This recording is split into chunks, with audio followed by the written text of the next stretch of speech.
प्रभाव भी रहेगा, ये फर्क रहेगा, दूरी ज़्यादा है।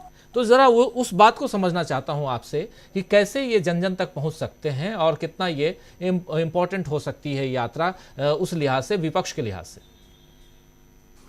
देखिए, एक चीज समझें कि जो दक्षिण की यात्रा थी वो उसका डायमेंशन अलग था। वो उसकी सफलता का पैमाना भी इसलिए अलग था कि बीजेपी उन इलाकों में है ही नहीं। मतलब कांग्रेस की या राहुल गांधी की सफलता का एक कारण बड़ा ये भी था कि वहां बीजेपी के प्रति कोई समर्थन नहीं है पॉलिटिकल। ये जो इलाका है, जो 355 सीटों का इलाका है, जो बहुत बड़ा है, ये बीजेपी का कैचमेंट एरिया है। मतलब सबसे बड़ा एरिया यही है। और आप जैसा बता रहे हैं कि इसमें बीजेपी के पास कितनी सीटें बताई आपने? 285 सीटें 285 बताई। जी। 285, 85 जी। जी। इतनी सीटें हैं। तो मतलब जो गैप है वो मतलब 14 राज्यों में आप जो बता रहे हैं 70 सीटें ही विपक्ष के पास है। आप ये बता रहे हैं, जी। यही बता रहे हैं ना? जी तब बिल्कुल। 285 और 355 मतलब 70 सीटें हैं कुल। उन 70 सीटों में जो मेजर रेसिपिएंट्स हैं वो टीएमसी हैं, जेडीयू है और शिवसेना है। मतलब इसको समाजवादी पार्टी के पास तो ज्यादा है नहीं जी। यहाँ पर इन राज्यों में। मुद्दा ये है कि ये लोग अपने ऑलरेडी लो पर हैं, जो बीजेपी जिन राज्यों में है, और इनको जितनी मिलना थी वो मिल गई। मतलब ये इंडिया गठबंधन के पहले की सीटें हैं कि जो इनको बंगाल में मान लीजिए कि 18 सीटें हैं बीजेपी को। अब ये जो कह रहे हैं हमारे जो साथी हैं भट्टाचार्य जी कि नॉर्थ बंगाल में 8 सीटें हैं और उसमें से 7 मान लीजिए कि बीजेपी के पास है, और वो इलाका ट्रेडिशनली बीजेपी का है। जो ये बीजेपी बात भी करती रही थी कि हमको बंगाल का विभाजन करके नॉर्थ बंगाल को अलग करना है, प्रॉमिस भी किया उन्होंने विधानसभा चुनाव में। सारी चीजें की, एक भी प्रॉमिस पूरा नहीं किया उन्होंने। जी। ये सारी की सारी कम होनी है। जो होना है वो ये होगा कि राहुल गांधी की यात्रा के साथ अगर सारे के सारे इंडिया गठबंधन के लोग इस यात्रा में अपने अपने राज्यों में खड़े हो जाएंगे तो हवा बदल जाएगी। मतलब इसमें नुकसान केवल बीजेपी को होना है, किसी को नहीं होना है। तो ये एक बड़ा फैक्टर है। अब इसमें मुद्दा ये है कि अगर उसके बावजूद कि भाई कहीं से गुंजाइश नहीं है आपकी सीटें बढ़ने की, 10% वोट बढ़ने की, फिर आप 400 सीटें कहां से लाना चाहते हैं? तो उसका एक ही जवाब है जो सेम पित्रोदा कह रहे हैं कि भाई ये तो पूरा का पूरा खेल ईवीएम का हो सकता है। और वो कांग्रेस को और इंडिया गठबंधन को वार्न कर रहे हैं सेम पित्रोदा। अब सेम पित्रोदा अगर वार्न कर रहे हैं, जो टेक्नोलॉजी मिशन को राजीव गांधी के जमाने में टेक्नोलॉजी मिशन को जिन्होंने शुरू किया, जी। और जो इसके एक्सपर्ट हैं चीजों के, अगर वो फोर वार्न कर रहे हैं तो इसका, और जो हमारे इन्होंने कहा, शायद इन्होंने प्रशांत जी ने कहा या रविकांत ने कहा कि हम यही मान के चल रहे हैं कि इसी सिस्टम पर, जो एग्जिस्टिंग सिस्टम है उसी को मानकर कांग्रेस चुनाव लड़ रही है कि वो ये यही कायम रहेगा।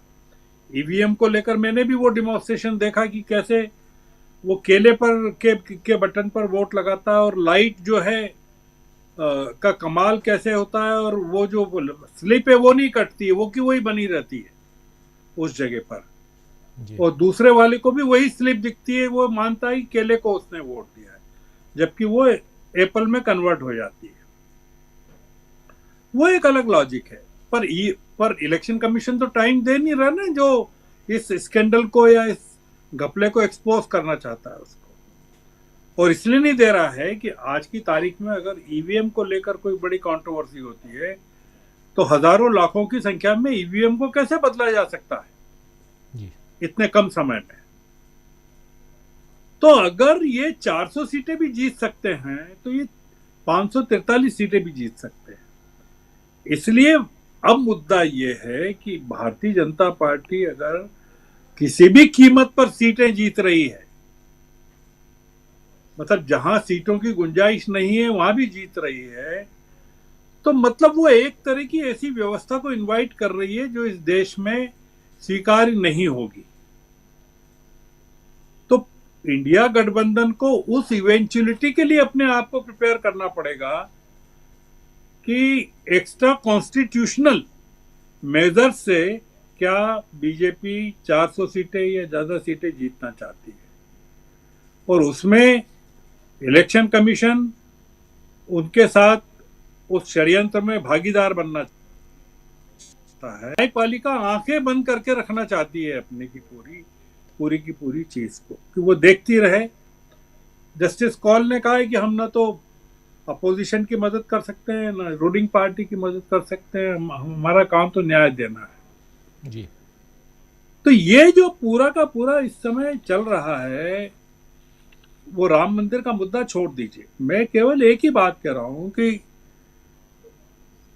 गुजरात, छत्तीसगढ़, मध्य प्रदेश और राजस्थान, ये जो 4 राज्य 91 सीट्स हैं ऑलरेडी आपके पास। अब आप इसमें क्या करेंगे? मतलब अपोजिशन के पास तो 4 ही सीटें हैं जी। यूपी में आपके पास मैक्सिमम सीटें हैं, उड़ीसा आपके पास है ही नहीं ऑलरेडी, जो कि इन 355 सीटों में शामिल है। आप कहां से जीतना चाहते हैं ये सीटें बताइए हमको। तो आपके पास सीटें बताने को नहीं, मतलब ये कि हमको शक हो रहा है कि आप बेईमानी के साथ 400 सीटें जीतना चाहते हैं। तो ये देश को समझाना पड़ेगा कि भारतीय जनता पार्टी की योजना लोकतांत्रिक तरीकों से चुनाव जीतने की नहीं है, 400 सीटें जीतने की नहीं है, वो इस तरह से जीतना चाहते हैं। तो अगर ऐसा है तो फिर आप बताइए चुनाव का कोई मतलब नहीं है। ये जो चेतना का काम करेगी ये यात्रा, और उसमें इंडिया गठबंधन के लोग उसके साथ जुड़ेंगे राहुल गांधी के साथ, वो बीजेपी को पूरी तरह से कमजोर कर देगी। मेरा ऐसा मानना है कि एक जो जनता के लेवल पर अपराइजिंग होगी इस पूरी यात्रा से, वो बड़ा काम करने वाली है। और इंडिया गठबंधन के जो लोग हैं, घटक हैं, उनको मजबूर करेगी कि दे फॉल इन लाइन।